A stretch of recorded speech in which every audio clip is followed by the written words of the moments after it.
In the vast and complex world of networking, the architectural layout of interconnected nodes or devices known as network topology plays a pivotal role. It's much like the blueprint of a city's infrastructure, detailing how each neighborhood connects to the next. One such intriguing design is the ring topology. Picture a circle, a perfect loop with no beginning or end. That's the essence of ring topology. Each device or node connects directly to two others, forming a continuous pathway for data to travel. It's like a digital game of pass the parcel, with information hopping from one device to the next until it reaches its destination. To illustrate, consider a group of friends living in different parts of a city who've decided to start a book club. To share the books, they decide to pass them around in a ring-like manner. Each person receives a book from one friend and passes it on to the next. This way, every book makes its way around the entire group, ensuring everyone gets to read every book.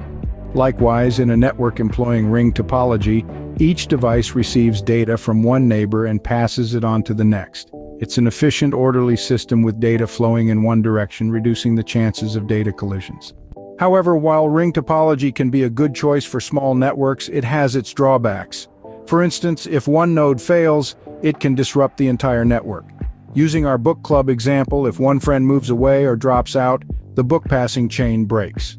Similarly, in a ring network, if a device goes down, the data can't make its way around the ring. To summarize, ring topology is a network design where each device connects to two others, forming a continuous loop for data transfer. It's a simple, efficient system ideal for small networks, but its reliance on each node can be a vulnerability.